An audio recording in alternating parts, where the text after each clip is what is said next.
Aconteceu então, queridos, que no ano de 2020, era a terceira ou quarta viagem que eu fazia a Guiné-Bissau. Pela primeira vez estava levando minha esposa. E assim que nós chegamos em Bissau, a capital da Guiné-Bissau, eu procurei um dos líderes da missão e falei assim para ele: Celso, eu acho que dessa vez a gente poderia separar pelo menos um pouco de tempo para nós irmos aos confins da Guiné-Bissau.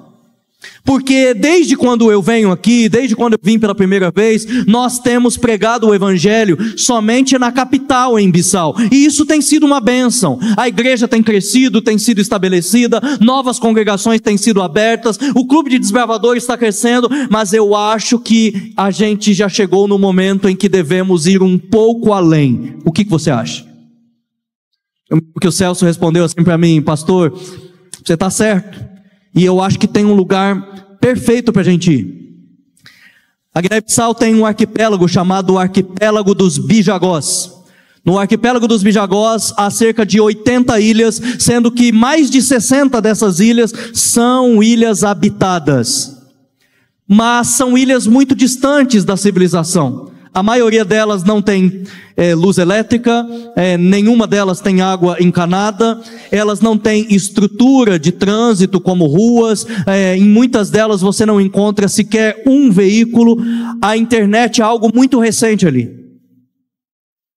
Mas a capital do arquipélago dos Bijagós, a cidade de Bolama, na ilha da Bolama, é aonde 40 a 50 anos atrás, missionários italianos construíram uma igreja adventista.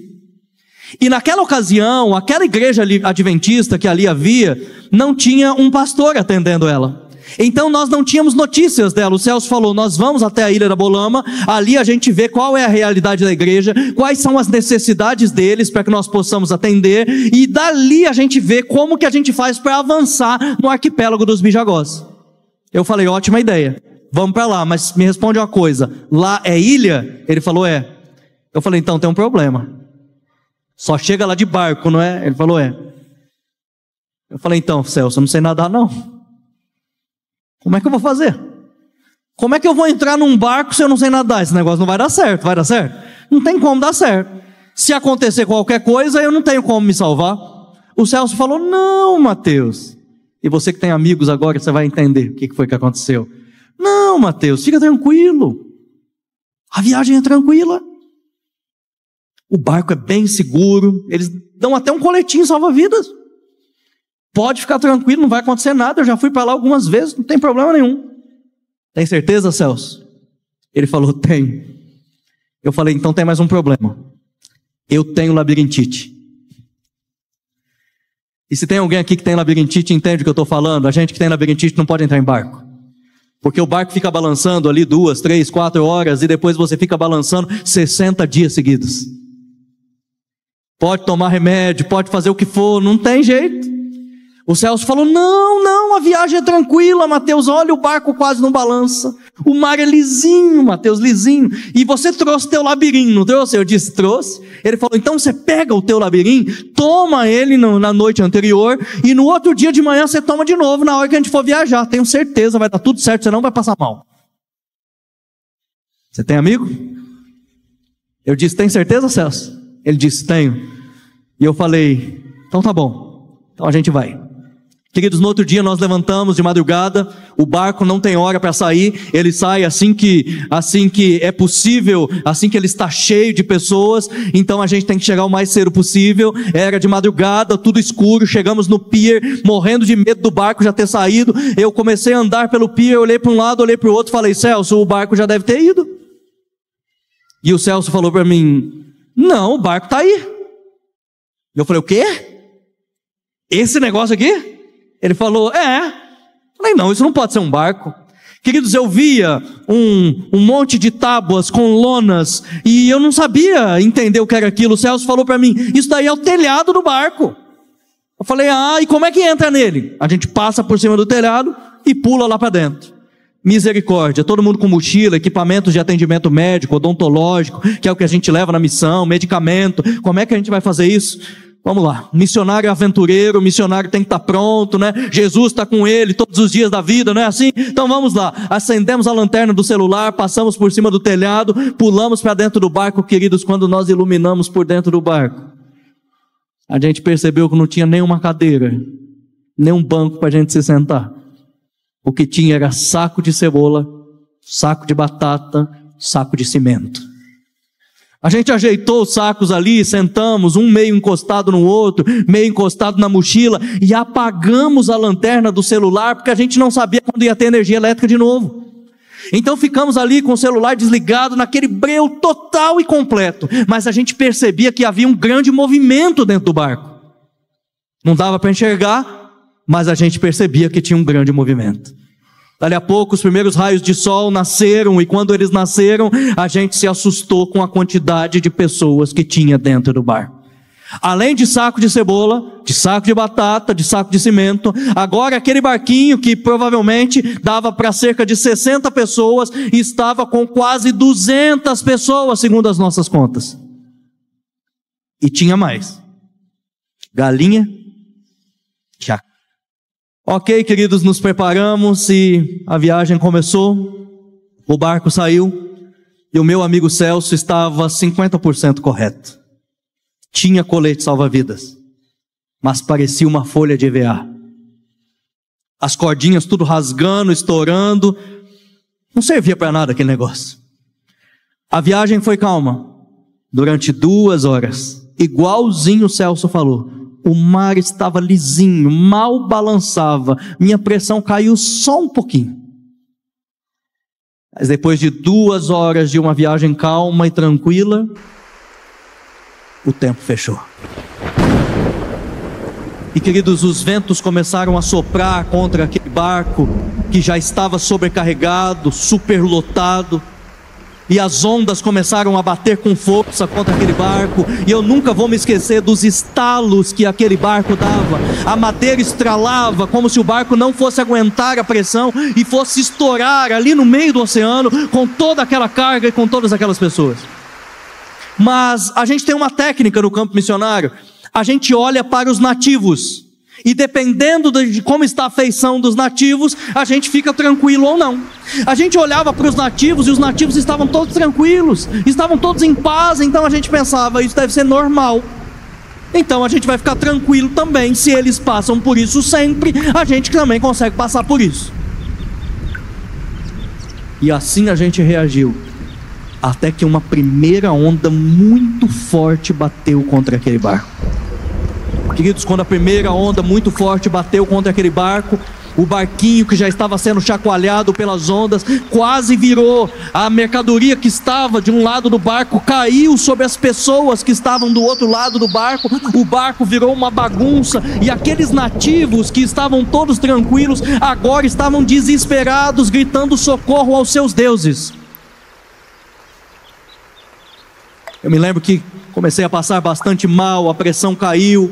Agora eu estava meio acordado, meio desmaiando, e acordado e desmaiando, a mão formigando, e minha esposa segurando, a mão gelada, extremamente pálido, quando todos os missionários, desesperados, procuraram o único pastor que estava naquele barco.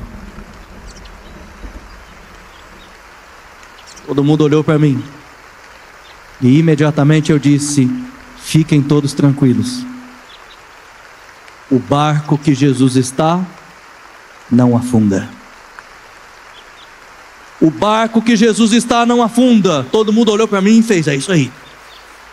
Ficaram firmes, tentaram ali se ajeitar dentro do barco, e o barco continuou balançando de um lado para o outro, e o vento batendo, e água entrando pelas frestas do barco. Os marinheiros tentavam tirar a água de dentro e jogavam água para fora com baldes. O capitão gritava: mais rápido, mais rápido, mais rápido, quando uma segunda onda muito forte bateu contra aquele barco. Algumas das mercadorias agora caíram para fora do barco. Todo mundo ali foi chacoalhado como se tivessem sido batidos em um liquidificador. Gente gritando, crianças chorando, pessoas vomitando. Todos os missionários olharam para mim, como se dissessem: e aí? Você não falou que não afunda? E eu disse: podem ficar tranquilos, porque o barco que Jesus está até pode afundar, mas ninguém morre afogado, nem uma alma se perderá. Pessoal que conhece o livro de Atos dos Apóstolos pegou a minha referência, né? O pessoal não sabia se confiava mais ou não confiava, mas era a única esperança que tinham para se agarrar. Se agarraram nessa esperança, e eu ali desmaiando, passando mal, e a situação gravíssima, as pessoas gritando, desesperadas, chorando. Uma terceira onda muito forte bateu contra aquele barco. E quando a terceira onda bateu contra o barco, alguns dos animais que estavam no barco caíram para fora do mar. As pessoas tiveram que se segurar, alguns se agarraram nas madeiras do barco para que não caíssem para o lado de fora.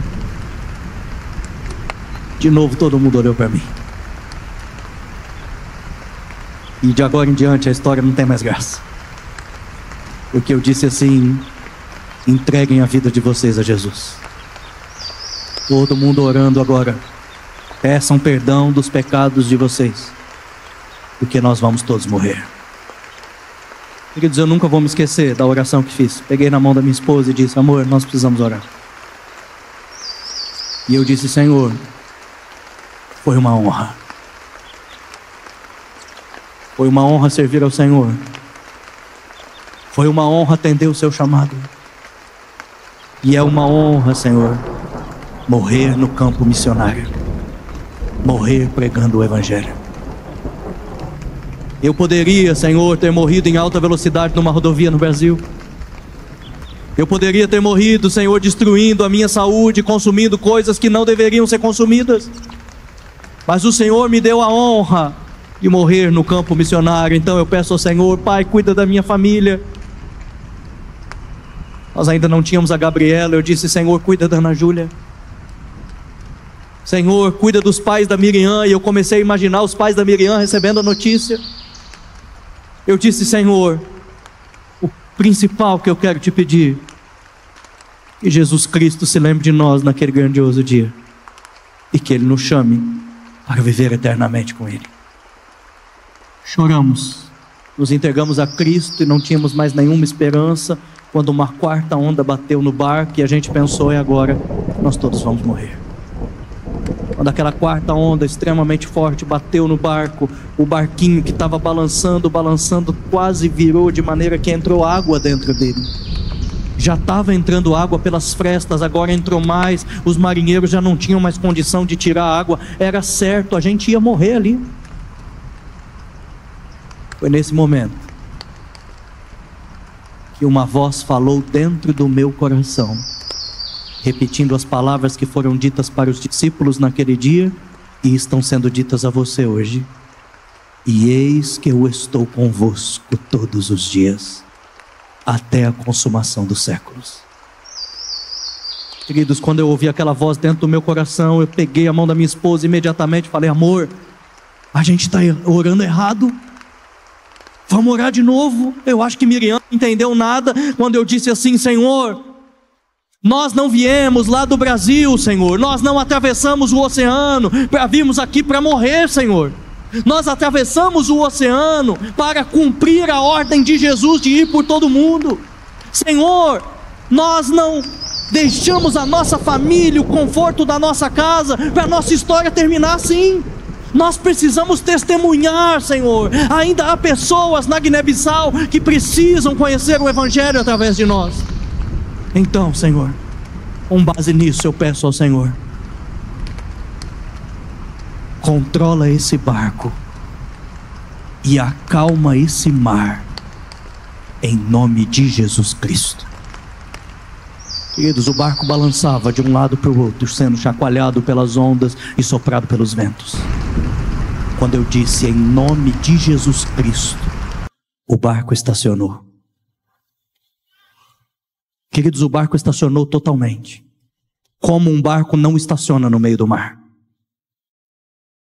O céu abriu, os ventos cessaram, não tinha ondas mais, nem o balanço natural do mar a gente não podia sentir. Os nativos, pagãos, que não conheciam a palavra de Deus, foram para a beira do barco e começaram a discutir se nós havíamos morrido. Nós que confiamos em Deus, não sabíamos direito o que estava acontecendo também, fomos à beira do barco e ficamos ali nos perguntando o que está acontecendo, o que está acontecendo, quando a gente começou a ver diante dos nossos olhos o mar fugir do barquinho. E ele foi fugindo, e ele foi fugindo, por todos os lados, fugiu, até que sumiu. Nós estávamos a 2 horas do continente, 2 horas da ilha, no meio do Oceano Atlântico, em terra totalmente seca. A gente não entendia o que estava acontecendo. Depois de algum tempo, alguns mais corajosos começaram a descer do barco. E eles desciam do barco e iam procurar o mar. Para onde que o mar foi? Queridos, nós andamos quilômetros a pé para frente, para os lados, para trás, para procurar o mar, e nós não encontramos o mar. Quando Jesus Cristo disse: eis que eu estou convosco todos os dias até a consumação dos séculos, Jesus não estava de brincadeira.